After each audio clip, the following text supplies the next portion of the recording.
성부와 성자와 성령의 이름으로 말씀드립니다. 여러분, 오늘 아침 교회 오시기 전에 아침 식사하고 오셨어요? 젊으신 분들은 안 드셨고 아침 식사 꼭 하셔야 됩니다. 왜냐면 건강하신 분들은 입맛도 좋고 식사도 잘하세요. 그래야 건강합니다. 사람이 밥을 안 먹으면 죽습니다. 그걸 잘 모르는 것 같아요. 요즘 젊은 사람들은 다이어트 한다고 밥을 안 먹어요. 그 죽어요. 저희 할아버지께서 돌아가실 때 한 4, 5개월 전까지만 해도 얼마나 건강하신지 산에 가서 나무를 해오셨어요.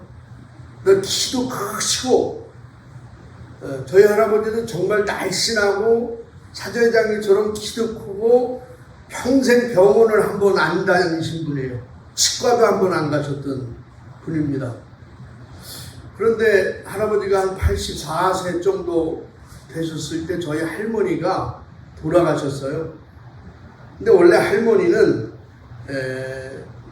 나중에 한 거지만 암에 걸려서 몇 개월 분이 못 사신다 이랬던 분인데 예수 믿고 하나님이 치료해 주셔가지고 10몇 년을 더 사시다가 돌아가신 거예요. 근데 이 두 분이 금슬이 너무너무 좋았어요. 아주 너무 사랑하시는 분이야. 그러니까 할머니가 돌아가시니까 할아버지가요 외로우셔서 살아갈 수가 없는 거예요.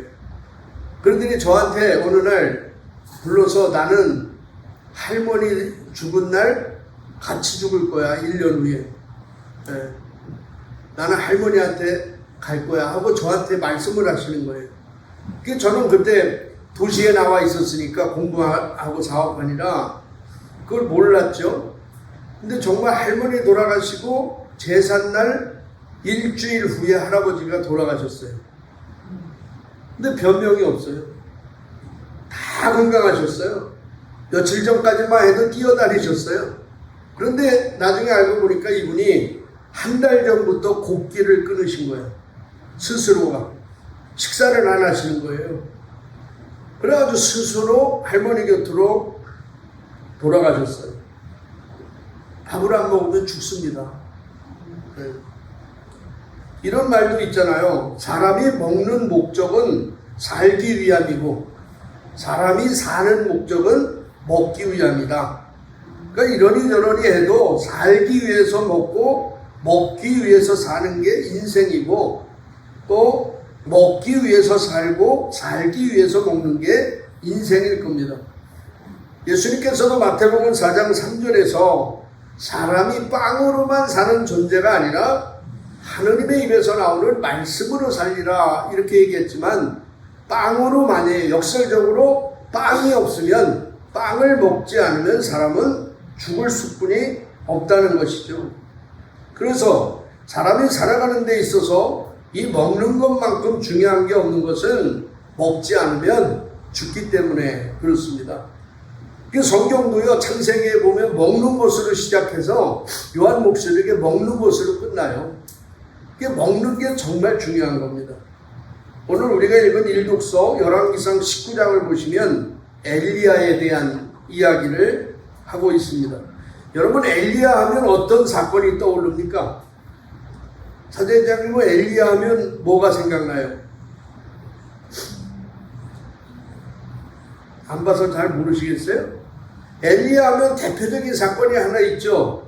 갈멜산에서 그죠? 바알 선지자와 아세라 선지자 850명과 맞짱을 떠서 이긴 사람이 엘리야예요. 850명의 선지자를 놓고 누가 진짜 신이냐? 그들이 한종일 바알 제사장들이 기도하고 소리를 지르고 자기 몸에 피를 내고 해도 아무 응답이 없었잖아요.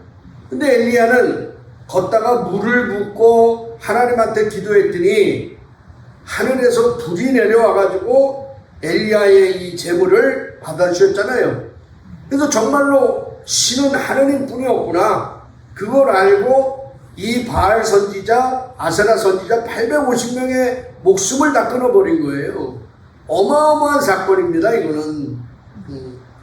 또 하나, 그 당시에 3년 6개월 동안 이스라엘 민족 그 땅에 비가 오지 않았습니다. 3년 6개월이 비가 오지 않았어요. 근데 엘리야가 기도하면서 무릎 속에 고개를 붓고 기도하면서 저기에서 구름 한 조각이 떠오르는 걸 보고 그걸 잡고 기도했더니 3년 6개월 만에 기근이 해소되고 비가 오는 놀라운 기적을 체험한 그런 사람이에요. 정말 대단한 사람이죠. 저는 개인적으로 엘리야가 너무너무 부러워요. 정말로 부러워요. 이런 능력만 있으면 우리 교회 부흥하는 거, 요거 자리 차는 거 딱 30분 걸립니다. 딱 30분 걸려. 왜냐면 에스더 어머님 친구들 딱 여기 딱 찾아놔. 그죠? 한 번만 데리고 와봐. 내가 하늘에서 불을 내려줄 테니까. 그거 보고 안 믿는 사람이 어디 있어요? 그거 보고 회개하지 않는 사람이 어디 있겠냐고. 너무너무 부럽죠. 그런데 이런 엘리야가 오늘 본문을 보면 이렇게 강했던 엘리야의 모습은 사라지고 아주 나약한 엘리야의 모습을 우리가 만나게 됩니다. 오늘 열왕기상 19장 4절 말씀을 보면 이렇게 나와요. 자기는 하룻길을 여행하여 거친 들로 나갔다. 쌀이나무 덤불에 있는 곳에 이르러 그 아래 앉은 그는 죽여달라고 기도하였다. 오 야훼요, 이제 다 끝났습니다. 저의 목숨을 거두어 주십시오. 선조들보다 나을 것 없는 못난 놈입니다. 이렇게 기도를 해요. 여러분, 지금 갈멜산과요 이 엘리야의 이 모습은요 몇 년이 떨어진 사건이 아니에요. 그냥 하루에 거의 다 일어났던 사건이야. 근데 갈멜산 위에 있던 엘리야의 그 강한 모습은 온데간데 없고, 지금 엘리야는 쌀이나무 밑에 내려와가지고 쭈그려 앉아가지고 하나님한테 죽여달라고 기도를 하고 있습니다. 여러분은 이런 기도 해보신 경험이 있으세요? 저는 많아요. 아마 연세 드신 분들은 이런 기도 많이 하셨을 거야. 4.19 후퇴 때, 4.19래. 1.45 때 내려오면서 이런 기도 해보셨을 거고, 하여튼 인생 살면서 곡절이 많은 분들 이런 기도 많죠. 하나님 다 끝났습니다. 저는 정말 못난 놈입니다. 차라리 하나님 죽여주세요. 차라리 죽여주세요. 이런 기도 한 번 안 하고 인생 살아본 분이 어디 있겠어요. 사람이 너무너무 힘들 땐 나 이렇게 기도하잖아. 하나님 나 못났어요. 나 못난 놈이에요. 하나님 애체 나를 데려가 주세요. 하나님. 이런 기도 정말 많은 사람들이 합니다. 엘리야도 오늘 그런 거예요. 엘리야가 왜 이렇게 나약해졌느냐? 하루 이틀 사이에 갈멜산에서 바알과 아세라 선지자 850명을 다 죽였잖아요. 그런 사람이 왜 이렇게 하루아침에 나약해지고 죽여달라고 기도하는 비참한 사람이 됐을까요? 제 생각입니다만 아마 엘리야는 그 사건 하나로 판은 뒤집어졌을 것이다 이렇게 생각했을 거예요. 그 기도, 아세라 바알 선지자 850명을 다 죽이면 왕도 회개하고 백성들도 회개하고 이제 다 하나님 앞으로 돌아올 것이다. 기도 한 방으로 끝났어. 어쩌면 이런 생각을 했을 수도 있어요. 그런데 아합의 왕비인 이사벨이 바알 선지자 바알을 데리고 들어왔잖아요. 유대 땅에. 이 이사벨이 자기의 선지자를 죽인 줄 알고 있는 이 엘리야를 잡아 죽이겠다고 또 위협을 하는 겁니다. 지금. 회개했어야 되는데 회개는 안 하고 850명의 선지자가 싹 죽었으면 회개했어야 되는데 이 여자가 엘리야를 잡아서 죽이겠다는 거예요. 그래서 지금 엘리야는 그 여자 왕비의 말에 겁을 먹고 지금 도망온 거예요. 하루 만에. 그래서 엘리야는 저 북쪽 이스라엘에서 남쪽 유다 지역까지, 이게 뭐 몇 킬로가 짧은 거리가 아니에요. 부알셀바까지 왔으니까, 북쪽에서 부알셀바까지 왔으니까 150km를 걸어온 거예요. 지금 150km면 여기서 어디까지가 되려나? 대전이 넘죠? 대전 정도 되려나요? 하여튼 150km를 거의 하룻밤 사이에 걸어서 도망쳐 온 겁니다. 그리고 더 이상 갈 힘이 없어서 바로 쌀이 나무 아래에서 이제 지쳐가지고 쓰러져 있는 것이죠. 그곳에서 먹지도 않고 엘리야는 하나님 앞에 죽여달라고 기도를 합니다. 엘리야는 한 방을 노렸는데 그게 안 되니까 지금 좌절해서 죽여달라고 하는 거예요. 여러분, 세상은 쉽게 변하지 않아요. 그죠? 기도 한 번에 변하는 건 없어요, 세상에. 아니, 나를 위해서 기도한다고 해도 내 성품이 그렇게 갑자기 변화돼요? 나를 위해서 수십 년을 기도해도 성깔 하나 그렇게 잘 변하지 않습니다. 교회가 타락했다 해서 교회를 위해서 얼마나 많은 사람들이 기도합니까? 근데 교회가 한 번에 확 변해요? 안 변해요. 안 변해. 잘 안 변한다고. 그냥 조금씩 기도하는 데만큼 조금씩 변하는 거예요. 그러므로 여러분, 포기하지 말고 끝까지 기도하시기 바랍니다. 인생은요, 한 방이 아니야. 기도 한 번으로 내 인생이 변하고, 기도 한 방으로 교회가 변하고, 그런 거는 없다. 그런 거는 없어요. 그래서 이런 엘리야를 위해서 하나님께서 천사를 보내서 쓰러져 있는 엘리야의 머리맡에 구워낸 과자와 물 한 병을 준비해주고 엘리야에게 이걸 먹어라. 또 먹다 또 지쳐서 또 자요. 또 천사가 깨서 또 먹어라 먹입니다. 엘리야는 음식을 먹고 힘을 얻어서 40일을 밤낮으로 걸어서 하나님의 산 호렙산에 이제 이르게 되는 것이죠. 사람은 먹어야 힘을 내는 겁니다. 오늘도 우리가 인생길을 가다 지쳐 쓰러진 사람들을 위해서 하나님은 오늘도 하늘의 양식을 우리에게 준비해 주시고 오늘 우리들에게 먹으라 말씀하시는 거예요. 너 너무 지쳐있지 마. 이거 먹고 힘을 내. 쓰러져만 있지 마. 잠만 자지 마. 내가 주는 음식을 먹고 다시 일어나. 다시 일어나서 새로운 길을 가야지. 호렙산을 가야지 하고 저와 여러분을 먹이시고 일으켜 주시는 줄 믿습니다. 그래서 다시 힘을 내서 우리는 새로운 길을 갈 수 있는 것이죠.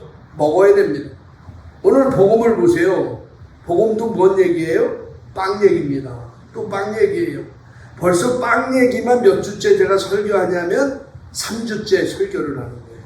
기억나세요? 오병이어부터 지금 3주째 빵 얘기를 합니다. 그러니까 이 비슷한 말씀, 요한복음 6장을 가지고 계속 설교하려니까 준비하는 저도 힘들고 듣는 여러분들도 힘들 거예요. 왜냐하면 여러분들도 또 빵 얘기구나 이렇게 이미 알고 있기 때문에 그래요. 그런데 죄송스럽게도 앞으로 2주 더 해야 돼요. 2주 더 빵 얘기를 해야 됩니다. 그러니까 5주 동안을 요한복음 6장을 가지고 5주간을 빵 얘기를 해요. 지겹죠? 지겨워요. 그런데 여러분 이런 생각 안 해보셨어요? 왜 다른 본문은 그냥 한 사건을 통해서 넘어가는데 요한복음 6장에 가서 빵 얘기를 왜 이렇게 5주 동안 길게 할까? 연중 주간에 왜 이렇게 길게 빵 얘기 또 빵 얘기 이렇게 왜 5주간을 할까? 이런 생각 안 해보셨습니까? 왜 그럴까요?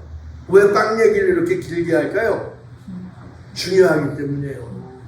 부모들이 자식한테 똑같은 얘기 잔소리 하잖아. 밥 먹고 다녀라. 일찍 들어와라. 술 조금 먹어라. 성질 부리지 말아라. 싸우지 말아라. 왜 평생을 60평생을 그 얘기를 해요? 자식들한테.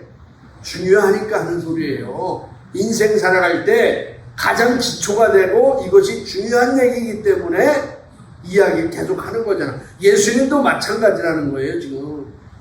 왜 빵 얘기를 계속해요? 중요하니까. 근데 무엇이 중요하냐? 이거예요. 육신의 빵인지 아니면 생명의 빵인지를 너희는 오늘 분명히 선택하라는 거예요. 이거 안 하면 안 된다는 거예요, 지금. 육신의 빵을 위해서 살 건지 생명의 빵을 위해서 살 건지 지금 결정하라는 거야. 다시 말해서 너희가 하나님을 섬기며 살 건지 아니면 세상의 재물을 신으로 섬기고 살 건지를 결정하라는 거예요. 세상 것만 추구하며 살 건지 아니면 영적인 것을 추구하며 살 건지를 결정하고 신앙의 길을 가라는 겁니다. 그래서 연중기간에 지금 얘기하는 거예요. 5주간. 여기서 결정 내려야 된다. 오늘 내가 믿는 이유와 목표가 분명해져야 된다는 거예요. 왜 믿느냐 너는? 생명의 빵을 위해서 믿는 거야? 아니면 영원한 생명을 위해서 믿는 거야? 두 가지 중에 하나 결정하고 신앙생활 하라는 거예요. 그렇습니다 여러분. 이것이 정리되지 않으면 그 다음부터 나가지 못해요. 이 부분이 확실하게 결정되지 않으면 우리는 늘 다른 길로 가. 매일 또 빵만 달라래. 그러면 안 된다는 것이죠. 그래서 예수님께서도 마태복음 6장 24절에서 이렇게 말씀하셨잖아요. 아무도 두 주인을 섬길 수 없다. 한 편을 미워하고 다른 편을 사랑하거나 한 편을 존중하고 다른 편을 업신여기게 된다. 너희는 하나님과 재물을 아울러 섬길 수 없다. 그러니까 하나님을 존중하면 세상 것은 업신여기게 되는 거예요. 그죠? 재물을 존중하면 하나님을 업신여기게 되는 거예요. 이제 업신여기고 약부면 우리가 죄를 진다 그랬잖아요. 선택하라는 거죠. 사람은 누군가를 섬기며 살아가는 존재입니다. 누군가를 섬겨야 돼요. 하느님이냐, 재물이냐, 빵이냐, 영원한 생명이냐. 지금 선택하고 너희는 나를 따르라. 이것이 요한복음 6장에서 주시는 오늘 본문에서 주시는 메시지입니다. 그런데 사람들은 이런 말씀이 싫은 거예요. 여러분도 싫죠? 솔직히 에스더 싫지? 네? 여러분 하여튼 기도만 하십시오. 믿음으로 기도하면 여러분 소원이 이루어질 줄로 믿습니다.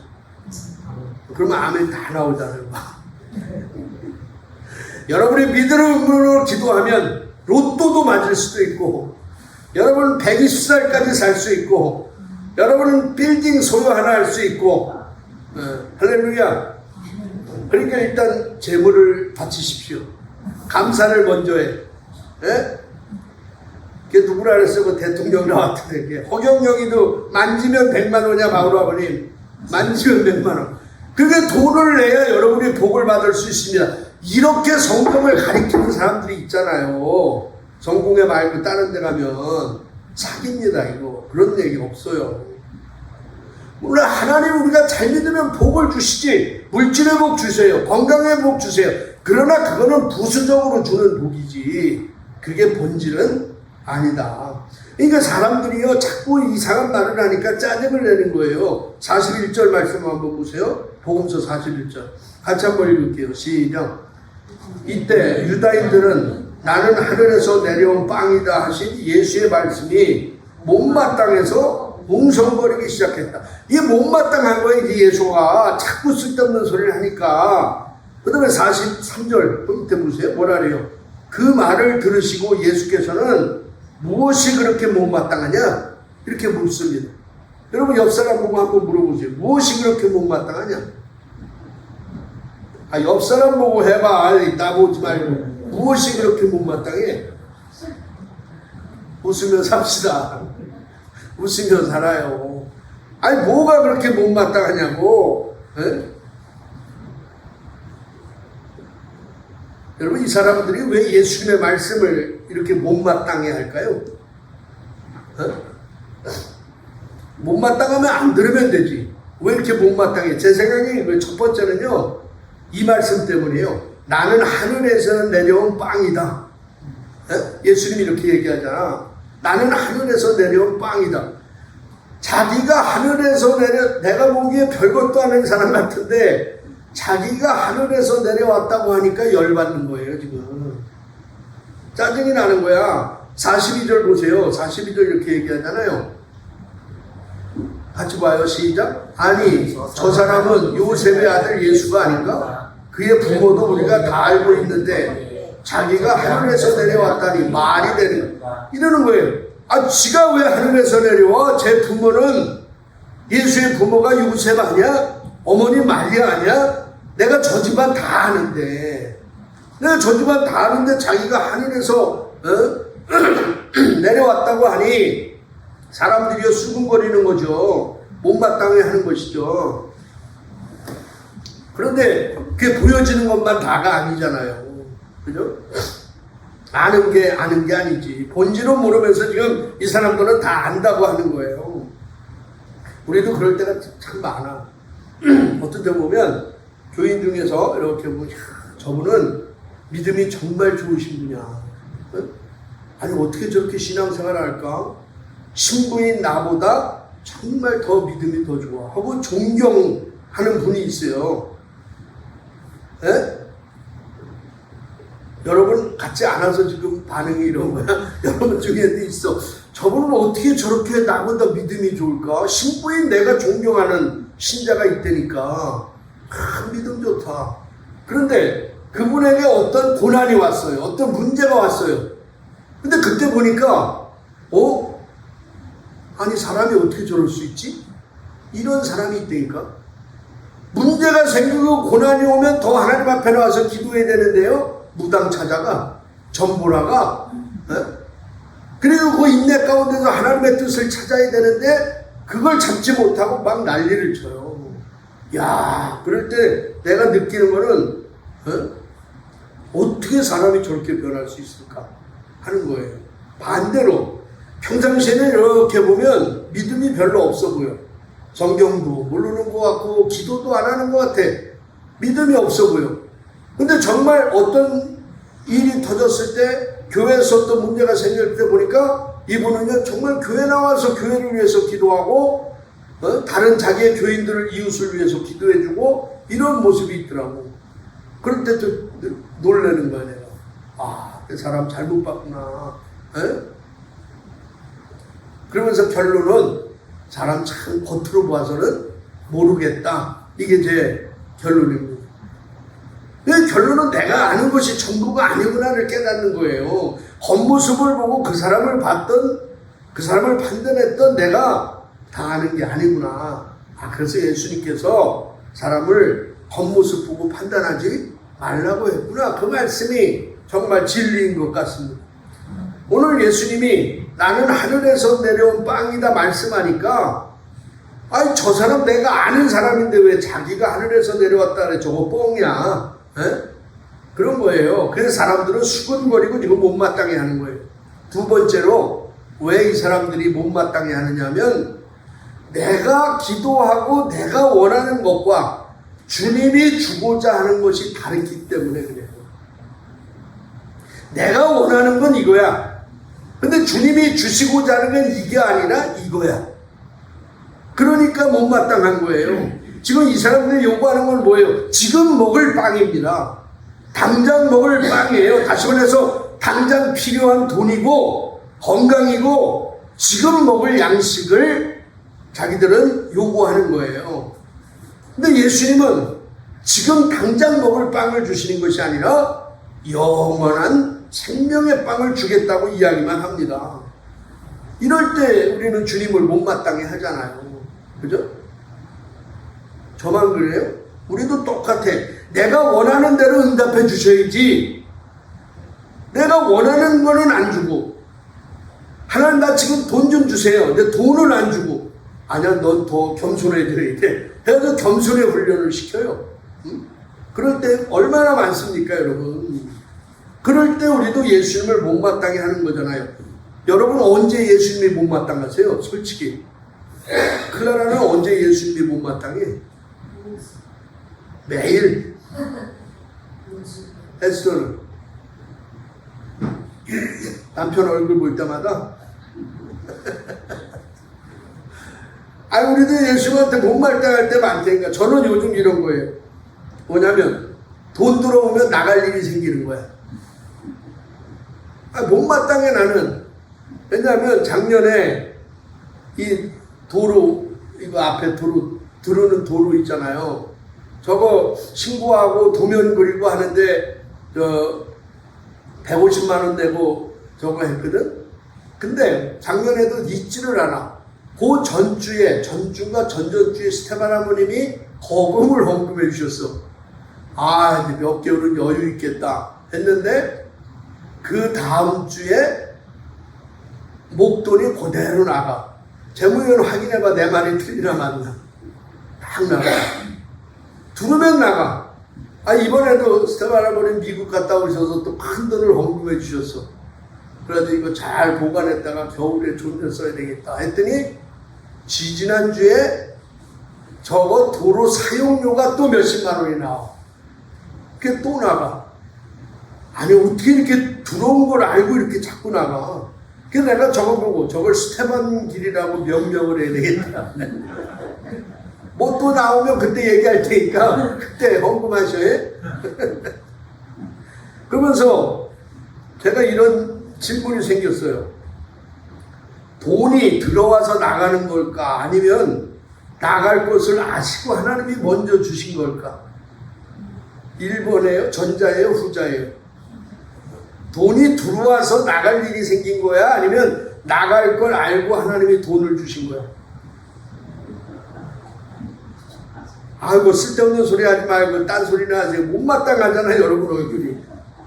근데 전자라고 얘기하면 돈이 들어와서 나갈 일이 생긴 거라고 생각하면 감사가 없어요. 이건 불평할 일이지. 그죠?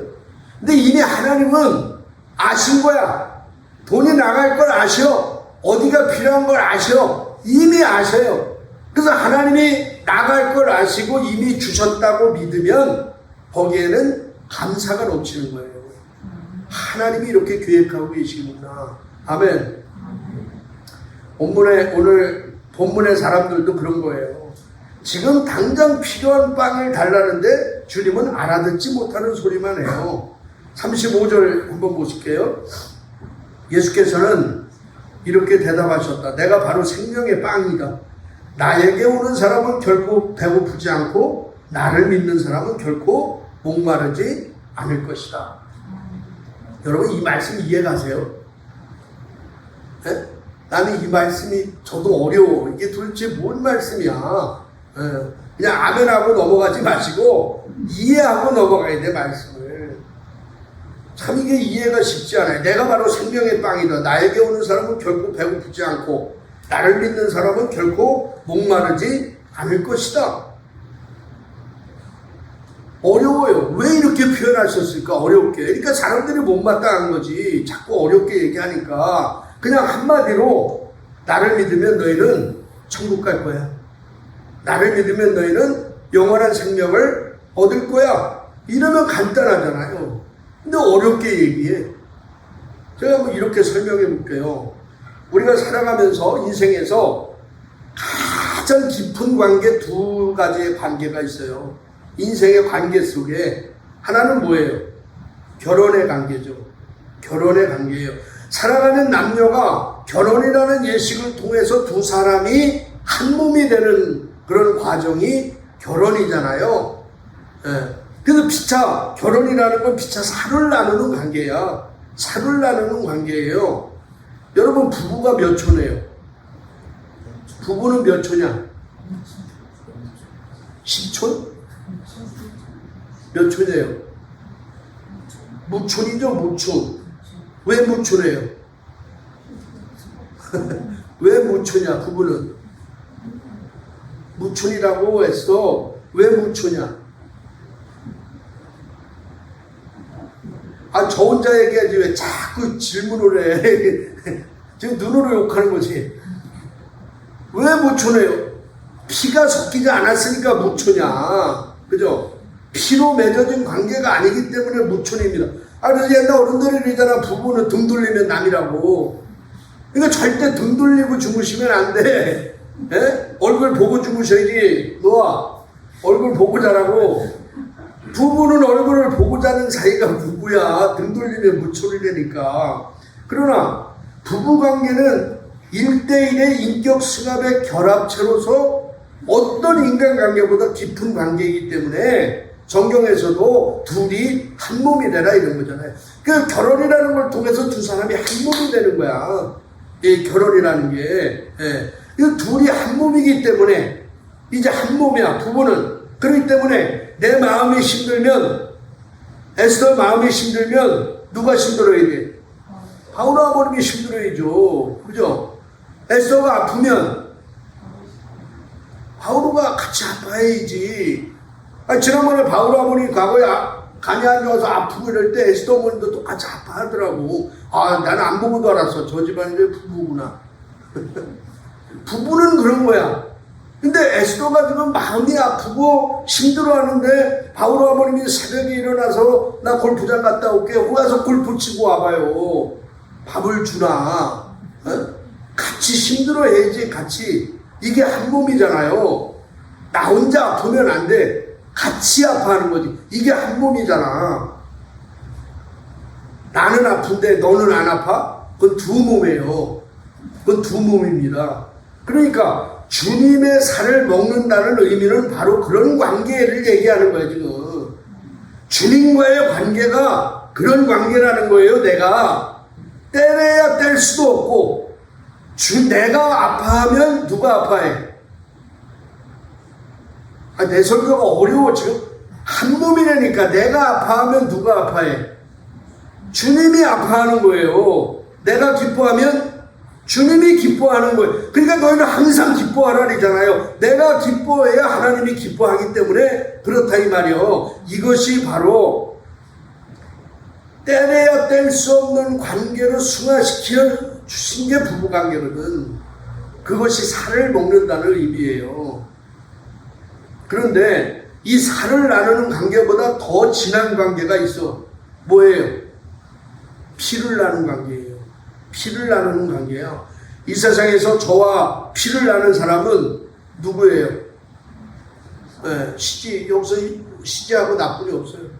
내 딸하고 나쁜이 없어요. 내가 아무리 노화위원이랑 친하고 재무위원이랑 친해도 나랑 피를 나눈 관계는 아니잖아. 그죠? 내 딸뿐이 없어요. 피를 나누는 관계는 뭐예요? 영원히 뗄 수 없는 관계라는 거예요. 영원히 뗄 수가 없어. 자녀는 나의 분신이기 때문에 피를 나누었기 때문에 도저히 떼려 해도 뗄 수가 없습니다. 그래서 예수의 피를 마신다는 의미는 뭐냐? 그런 관계라는 거예요. 너희는 예수님과 너희는 그런 관계야. 피로 나눠진 관계야. 떼려야 뗄 수도 없고 떠나려 해도 떠날 수 없고 잊으려 해도 잊을 수 없는 관계. 무슨 유행가 가사 같지 않아? 잊으려 해도 잊으려 해도 잊을 수 없는 관계예요. 피로 나눴기 때문에 하나 된 관계야. 이걸 설명해 주는 게 지금 피라고. 피. 여러분, 우리는 하나님을 아버지라고 부르잖아요. 회장님도 아버지라고 부르죠. 바울 아버님도 아버지라고 부르죠. 우리는 다 하나님을 아버지 이렇게, 하나님 아저씨 이렇게 부르는 사람이 있어요? 예수 믿는 사람 중에 기도하는데 하나님 아저씨 오늘도 제가 뭐 이렇게 해주시고 이렇게 하는 사람 없잖아. 하나님 아버지야. 그래서 우리 하나님 아버지는 나의 기도에 응답해 주시는 분이에요. 아버지이기 때문에 내 아픔을 아시고 내 상처를 아시고 내 약점도 아시고 내 소원도 아시는 분이 누구냐? 아버지예요. 왜? 피로 맺은 관계이기 때문에 그래요. 그 아버지는 오늘도 지쳐 쓰러져 있는 엘리야에게 천사를 보내어 먹을 것을 주듯이 힘들어하는 오늘 나를 찾아와서, 좌절해 있는 나를 찾아와서 먹을 것을 주시고 일으켜 주시고 도와주시는 분이라는 사실을 믿으시기를 바랍니다. 그렇습니다. 주님은 생명의 빵이에요. 그런데 어떻게 생명의 빵이 되느냐? 바로 주님의 살과 피가 결합될 때 비로소 생명의 빵이 되는 거예요. 그러면 주님의 살과 피가 어디에서 결합돼서 빵이 되느냐? 어디요? 십자가입니다. 십자가 위에서 그것을 완성하는 거야. 생명의 빵으로. 그러니까 나에게 오는 사람은 결코 배고프지 않고, 그건 주님의 살을 의미하는 것이고, 나를 믿는 사람은 결코 목마르지 않을 것이라는 말씀은 주님의 피를 의미하는 거예요. 자, 성경 두 구절만 보고 끝낼게요. 51절 보세요. 같이 볼게요. 시작. 나는 하늘에서 내려온 살아있는 빵이다. 이 빵을 먹는 사람은 누구든지 영원히 살 것이다. 내가 줄 빵은 곧 나의 살이다. 세상은 그것으로 생명을 얻게 될 것이다 하고 말씀하셨다. 내가 줄 빵은 곧 뭐다? 나의 살이다. 나의 살이야. 55절 보세요. 55절. 내 살은 참된 양식이며 내 피는 참된 음료이기 때문이다. 그러니까 피가 참된 음료예요. 그렇기 때문에 목마르지 않는다는 거야. 살을 먹으면 배고프고 피를 먹으면 목마르지 않다는 거예요. 이 두 가지를 다 먹어야만이 영원한 생명을 누린다는 말씀이에요. 이 두 가지가 결합돼서 빵으로 되는 곳이 어디라고요? 십자가 위에서 마지막으로 예수님께서 돌아가시고 당신의 몸을 우리의 생명의 영원한 양식으로 주신 자리가 십자가란 말이에요. 저 십자가의 자리에서 저와 여러분이 예수님과 피로 맺은 관계로 이어지는 그 자리인 줄로 믿습니다. 이 두 가지를 다 먹어야만이 영원한 생명을 누린다는 거예요.